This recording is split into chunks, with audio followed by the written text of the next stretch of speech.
Elisha Gray. On February 14, 1876, two men walked into the United States Patent Office in Washington, D.C. to file patents for the telephone. And the man whose name is on every telephone in every history book, in every school in the world, is Alexander Graham Bell. And the man who walked into that same patent office on the same day and filed his patent caveat for a virtually identical device approximately 2 hours after Bell's attorney filed Bell's application was Elisha Gray. And the specific 2 hours between those two filings is one of the most consequential administrative accidents or deliberate manipulations, depending on which historian you ask, in the history of technology. And what makes the Gray case more complicated than a simple question of timing is that the evidence from the Patent Office's own records suggests that Bell's application may not have been filed first in the way the official narrative requires. Because the Patent Office examiner, Zenas Wilbur, later swore an affidavit stating that he had accepted a bribe from Bell's attorney and had shown Bell the details of Gray's caveat before Bell's patent was formally processed. And Bell's patent application contains a crucial technical detail about a variable resistance transmitter that was not in Bell's earlier notebooks, but was in Gray's caveat.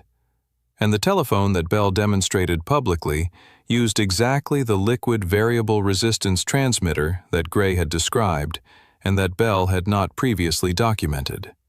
And Bell won the patent, won the subsequent legal battles, won the historical credit, and the Bell Telephone Company became one of the most powerful corporations in American history.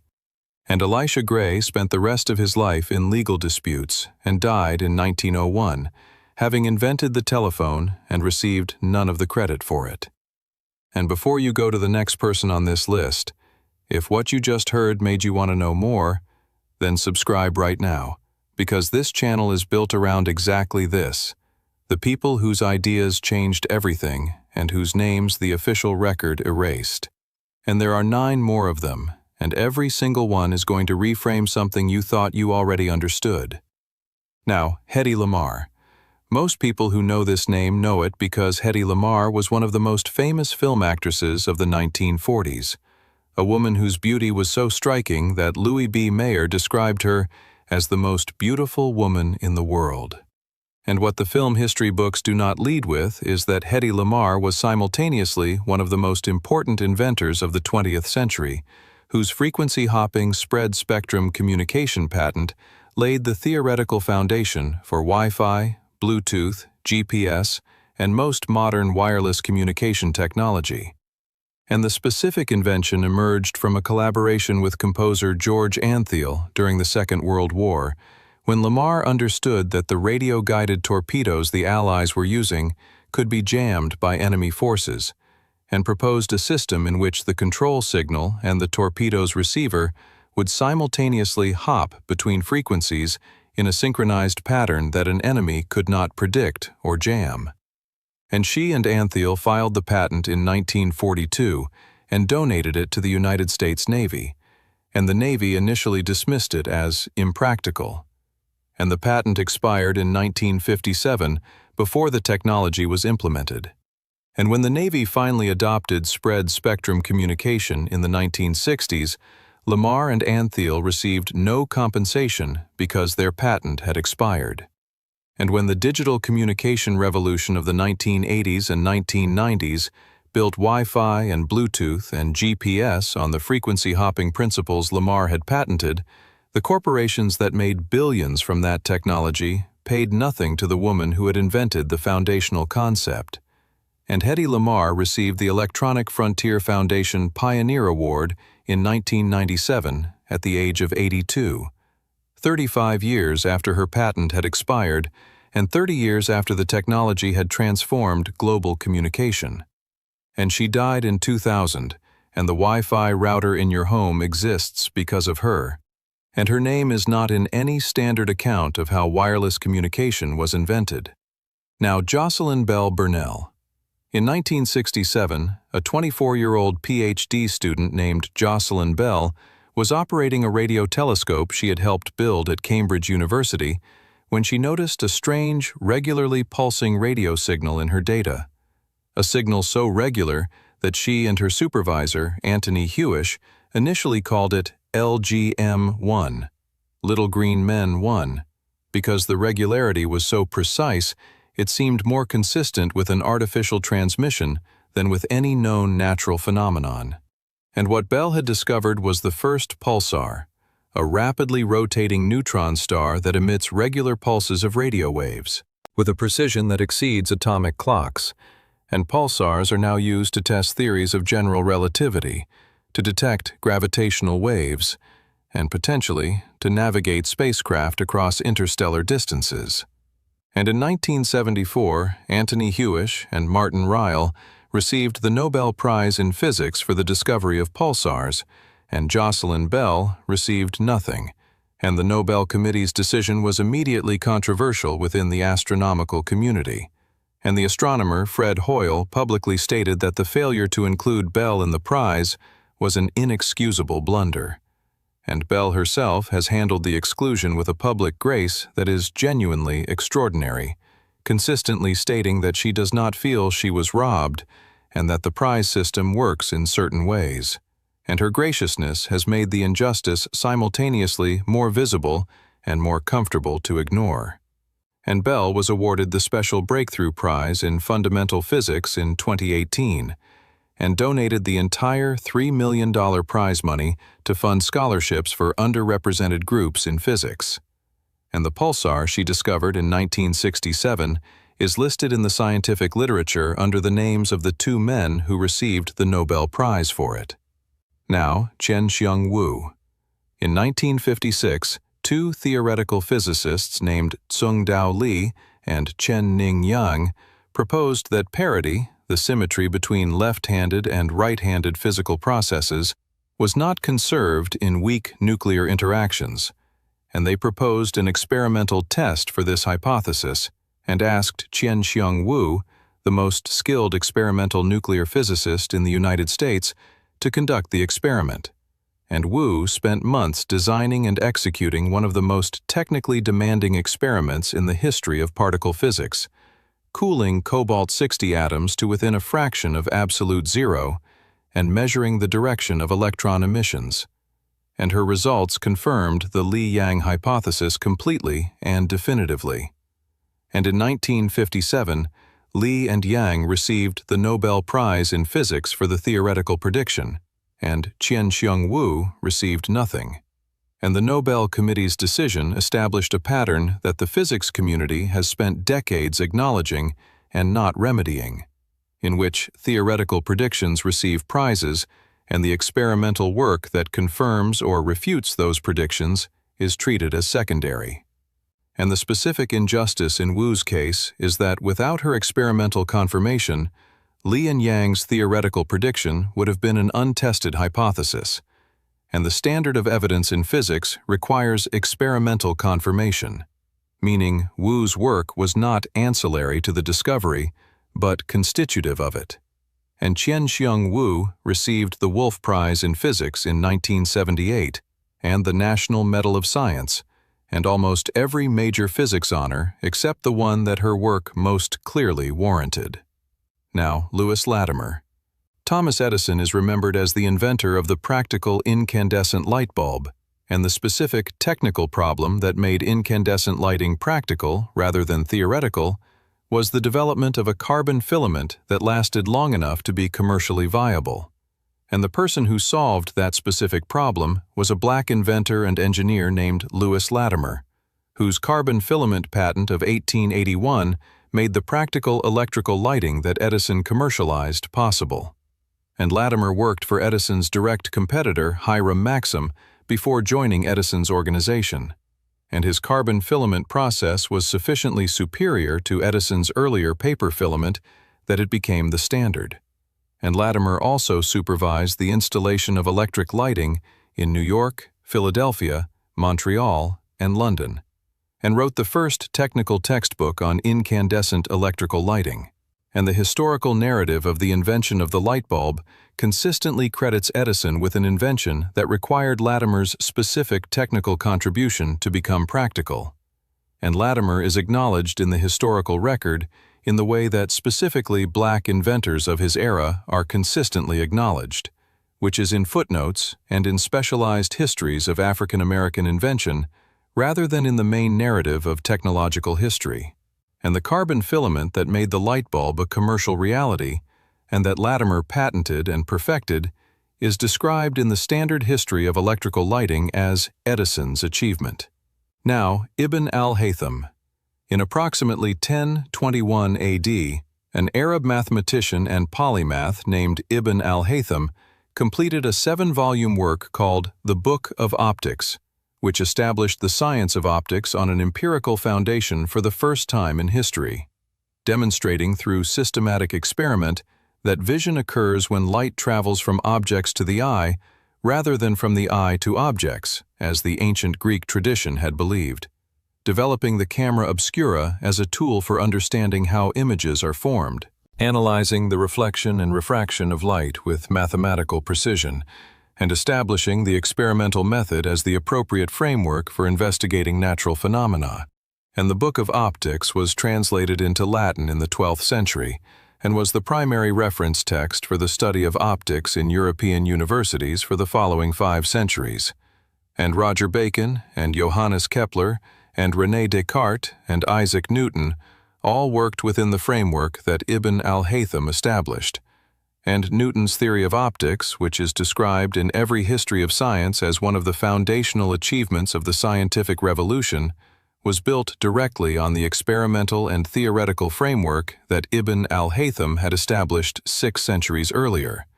And the history of science that presents the scientific revolution as a European achievement that emerged from the rediscovery of ancient Greek knowledge consistently underemphasizes the Islamic scholarly tradition that preserved, extended, and transmitted that knowledge, and Ibn al-Haytham's specific contribution, the establishment of the experimental method as the foundation of natural science, is described in the standard history of science as Francis Bacon's achievement. And if you are watching this and you have not yet liked this video, do it now, because the algorithm only promotes this kind of history when enough people tell it the content deserves to be seen. Now, Garrett Morgan. In 1914, a black inventor and businessman named Garrett Morgan filed a patent for a breathing device that allowed firefighters and rescue workers to enter smoke-filled spaces that would otherwise be impassable. And in 1916, his device was used to rescue workers trapped in a tunnel explosion beneath Lake Erie. And the device's effectiveness in that high-profile emergency demonstrated its practical value, and Morgan subsequently sold the rights to his gas mask to the United States Army, which used it extensively in the First World War. And the Army did not advertise that the device had been invented by a black man.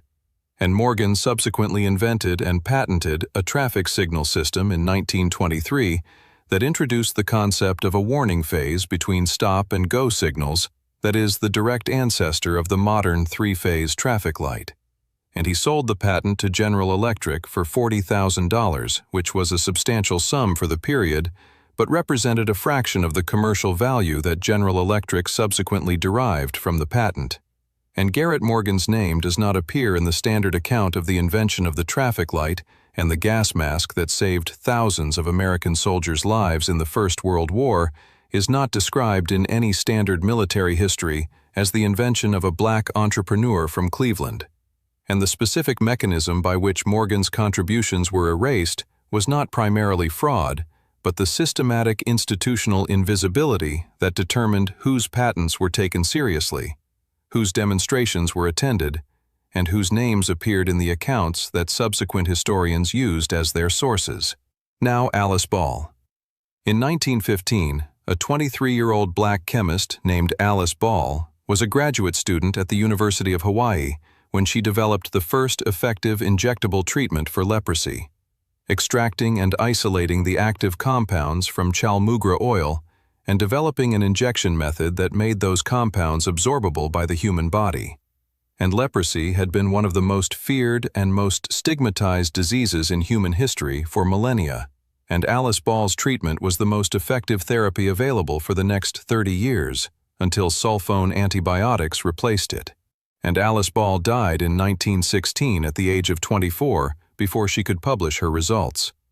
And the president of the University of Hawaii, Arthur Dean, subsequently published the method without crediting Ball, calling it the Dean method. And Ball's contribution was completely erased from the medical literature for decades, until a University of Hawaii researcher named Catherine Takara began investigating the history of the treatment in the 1990s and documented Ball's original work. And the University of Hawaii finally acknowledged Ball's contribution in 2000 by placing a plaque near the Chalmugra tree on campus and declaring February 29th Alice Ball Day, 84 years after her death. And the specific reason her contribution was erased was the combination of her race, her gender, and her death at an age that left her without the institutional position to defend her priority claim. And Alice Ball solved one of the most intractable medical problems of her era at the age of 23 and died before she knew that someone else had taken credit for her work. Now, Oliver Evans. In 1805, an American inventor named Oliver Evans drove a steam-powered amphibious vehicle through the streets of Philadelphia and into the Schuylkill River in what was almost certainly the first demonstration of a self-propelled motor vehicle in American history. And Oliver Evans had been arguing since the 1780s that steam power could be applied to land transportation and had been dismissed by every scientific and governmental institution he approached as a fantasist. And he had also independently developed a high-pressure steam engine whose efficiency dramatically exceeded the low-pressure engines of James Watt, and that was the type of engine that subsequently powered the American railroad expansion. And Evans spent decades in legal battles attempting to protect his patents and maintain credit for his inventions against manufacturers who copied his designs without compensation. And he died in 1819, having been involved in more than 200 patent disputes and having received a small fraction of the commercial value of the technologies he invented. And the history of the steam engine credits James Watt with the invention of the practical steam engine, and Evans's independent development of high-pressure steam technology is described as an improvement on Watt's work, rather than as an independent achievement. And the history of the automobile credits European inventors with the development of the self-propelled vehicle, and Evans's 1805 demonstration is a footnote in American technological history rather than a central chapter in the history of transportation. Now, Dmitri Mendeleev. And the reason to end here is not because Mendeleev is the least known of the people on this list. He is actually the most celebrated, but because his case is the most revealing about how the erasure of prior contributions works even when it is not complete.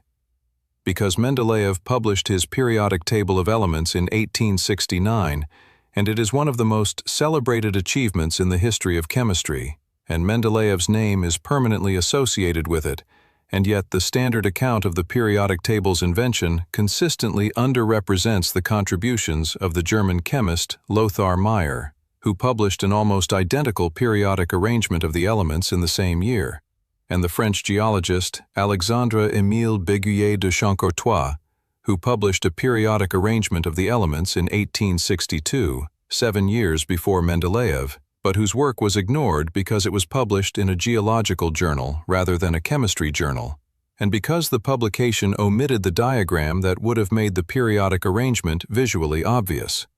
And the British chemist John Newlands, who published the Law of Octaves in 1865, identifying a periodic pattern in the elements 4 years before Mendeleev, but whose work was dismissed by the Chemical Society of London, whose president asked him whether he had considered arranging the elements alphabetically. And Mendeleev's version of the periodic table was more complete and more predictive than his predecessors, and his specific contribution of using the table to predict the properties of undiscovered elements was genuinely original. But the standard narrative of the periodic table as Mendeleev's individual discovery erases the multiple independent simultaneous approaches that demonstrate the idea was in the air and waiting to be formalized rather than created from nothing by a single genius. And what connects all 10 of the people on this list across their specific differences of era and discipline and circumstance is the same fundamental pattern, which is that the official record of who discovered what and who invented what is not a neutral account of priority, but a political document that reflects the institutional, racial, gender, and national power structures of the moments when the credit was assigned. And the people who are missing from that document were not less capable or less original than the people whose names appear in it. They were less powerful. And power and priority are not the same thing, and the history of ideas has spent centuries pretending that they are. And if you have watched this entire video and you are still not subscribed, then subscribe now, because this channel is built around the specific commitment to finding the person behind the discovery and the name behind the idea and the human being behind the achievement that history attributed to someone else. And the subscribe button is free, and the history it gives you access to is the kind that makes the official version impossible to read the same way again.